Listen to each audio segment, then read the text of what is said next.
beginner workout 101. This is something that a lot of people who I first start out working with ask me questions on. So hopefully this will give you some good guidance. But I broke it up into 3 separate parts. So when you're starting a workout as a beginner, it can be very overwhelming to know exactly what you want to do. So warm up, the actual workout, and cool down are kind of the 3 points that I noted during this. For starters, warm up. A lot of people get very, very flustered and they're thinking like, oh, what should I do? There's all these different things. Should I bike? Should I run? Should I go for a light walk? And to be completely honest, the warm up is something that really doesn't matter that much. So when starting a warm up, you could do a light run. You could do a light bike. You could do something like rowing if you've ever done a rowing machine.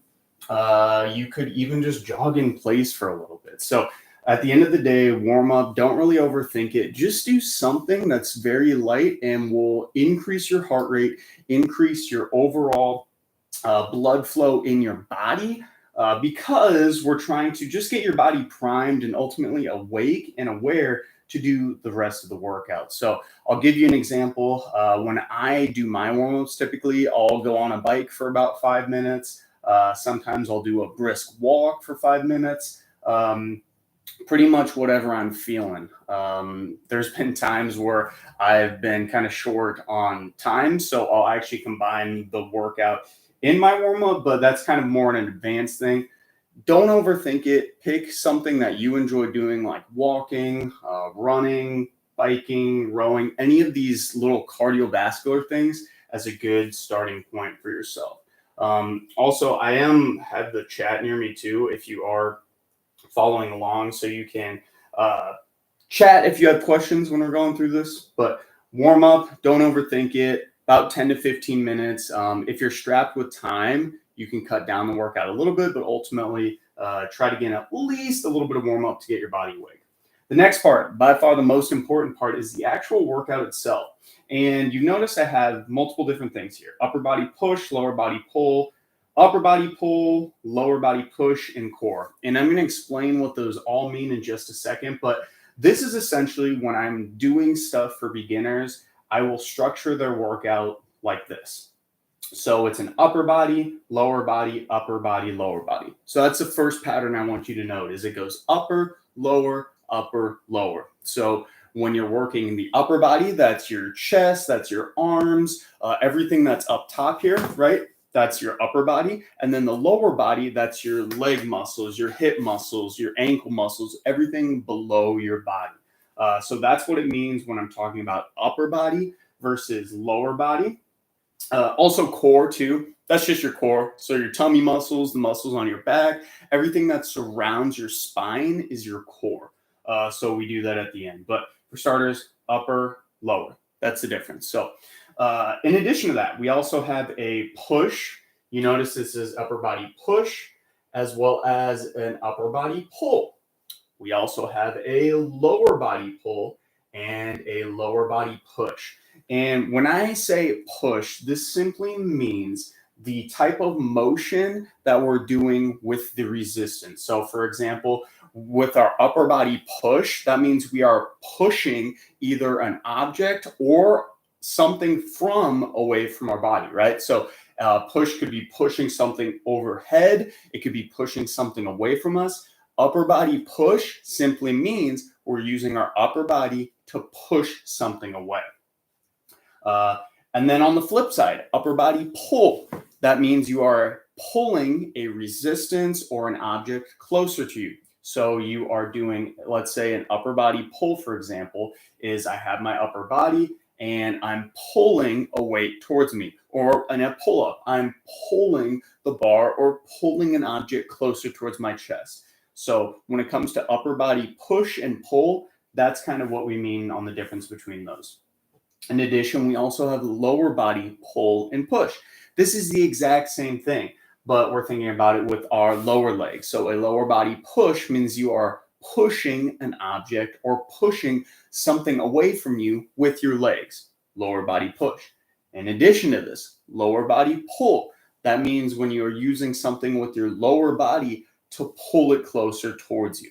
And I'll give you a few examples of these in just a second. But that's kind of generally speaking the difference between the workouts. So let's give some examples of upper body push. So a lot of individuals who are new to the gym have heard of doing like a bench press.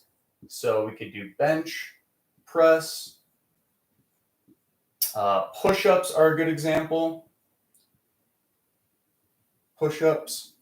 And then I'm going to abbreviate this because I'm running out of space, but OHP or overhead press. So overhead press, that's simply when you take a dumbbell or a barbell and press something overhead. All of these exercises, when we're talking about an upper body push movement, are all things that use your upper body and you push it away from yourself. So for a bench press, you're pushing a bar away.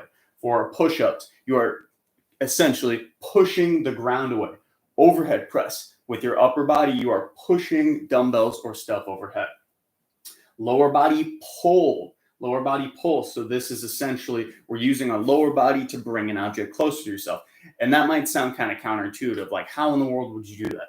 So the biggest thing with this that I'm going to describe here is a deadlift, which we also call a hinge. And this is fancy term for just picking something up off the ground. So I'm going to stand up. You won't be able to see me on the shot, but say I have something on the ground. It is far away from me. If I pick something up, I am now pulling it, as in pulling it closer towards me. I'm using my lower body to pull something closer towards me. Lower body pull. Prime example. Deadlifts. There's so many variations. You can do a trap bar deadlift. You can do a single leg deadlift. These are just a few ideas, but know for when you're doing a lower body pull, it's going to be some type of typically a deadlift or hinge variation. So moving down the list, I should mention for all of these, we're only doing one exercise. Beginner workout, you can get a lot of benefits from doing one of these movements just one time through. So about 3 to 10 repetitions for each exercise. So you pick one upper body push, one lower body pull. And something else I'll also do with these two is usually superset them, which simply means that when you are resting on your upper body push exercise, you'll then do the lower body pull during your rest. So this is something if you're short on time, I should say, that you can bring it down. But ultimately, if you, let's say, don't care about getting it all done, you can just do them all in succession. Do one, rest, do one, rest. I like pairing them in a superset, so it allows you to essentially get more for your time. But if you are going to do a superset, make sure you combine an upper body push with the lower body pull, because this uses very different muscles. And then another superset would be the upper body pull, lower body push. We'll look at that in a second. So long story short, those are the first two. Upper body pull, next one. So you're probably thinking, okay, I'm using my upper body, right, to pull something closer towards me. One of the first things you may think of is a pull-up. Great. This may be kind of difficult for you. So if you can't do a pull-up, you can think of an assisted pull-up. You can think of a lat pull-down. So the machine at the gym where you grab it and pull it closer towards your chest, you're taking resistance and pulling it closer towards your body. So pull-up, lat pull-down. In addition to this, you can also do what's called a row. And that's when you have something in front of you at your chest level or even below you, and you're pulling it with your arms closer to your chest. So lots of different rowing variations as well. You could do a single arm row. You could do a barbell row. These are things you will have to kind of look up on your own, but just know if you type in upper body pushing exercise, lower body pulling exercise, and now an upper body pulling exercise, you will find something online. And this is where you'll kind of have to play around in the gym, do some digging for yourself. But pull up and a row, very two common movements. Lower body push, that's the last of our kind of main movements. So lower body push, simply a squat, typically.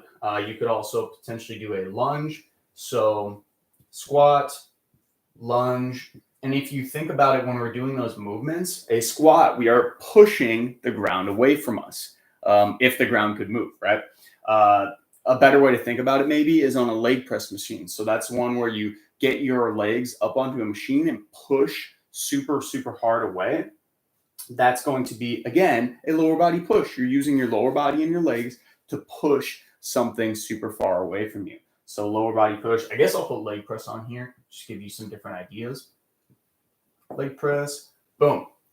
Lower body push, checked. So when you are thinking about making this workout for yourself, you need to pick one exercise from an upper body pushing exercise, lower body pulling, and then one from upper body pull, lower body push, and then core. Core we're gonna define next.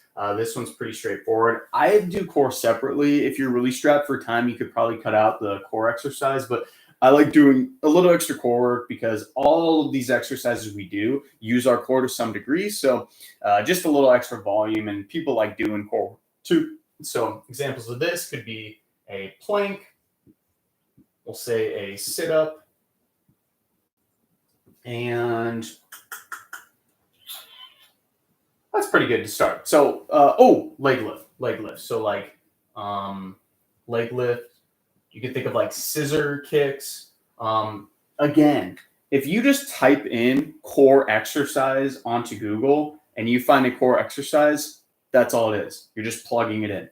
So if you're thinking about making this program for you, again, we're starting with a warm-up, do 10 to 15 minutes, and then you are picking, you can Google these things too, one upper body pushing exercise, one lower body pulling exercise, one upper body pulling exercise, and then a lower body pushing exercise. And then of core if you have time and want to. All you're doing when you're doing this, literally Google it, find an exercise, plug it in. Over time, you'll learn more things. You'll see certain things at the gym and you're like, hey, I think that's an upper body pushing exercise. Or hey, I think that's a lower body pushing or pulling exercise. And you'll start to find out which exercises work, different muscles and movement patterns. Then once you've finished all that, of course, you have your cool down. This, again, don't overthink it, is going to look very similar to potentially what your warm-up might look like. So you might run, you might walk. I like walking or doing a light stair stepper. So stair stepper machine's good. Stepper. You could do literally anything. You could even just do a little bit of stretching. Again, if you're thinking about certain things that you can cut out, if you're strapped for time, the warm up and the cool down, they are important. But if you only have a finite amount of time in the gym, and as a beginner, you often do, just pick these one simple things. Okay, so the workout, that's where you're going to get the most bang for your buck. And something that you might notice during all this is there's no bicep curls or there's no tricep extensions or flashy, I like to call them assistance or secondary exercises. And that's simply because these exercises will all work your biceps, your triceps, and your quads, your leg muscles. They'll work all your body plus some extra movements, plus some extra exercises, muscles, I should say. So when you do these, you don't really need that extra work. If you have extra time in the gym, you can dedicate a little bit of work to those specific things. But at the end of the day, if you only have a certain amount of time, you don't get that much muscle work for your overall body from just doing some bicep curls. It only works your biceps. Versus if you think about an upper body pulling exercise, like a row where you're taking something and pulling it closer towards you. You are working your biceps, you're working your back muscles, you're working your grip muscles, you're working so many different muscles. And if you only do, say, a bicep curl, for example, you're only working a small amount. So usually beginners, they want the most bang for their buck. They want to look better. They want to feel a little bit healthier, just feel better, maybe lose a little bit of weight. This is the best way to do it. You will not get a super big return on those assistance exercises. But once you start progressing, once you start learning some things, you can start adding those different movements for yourself.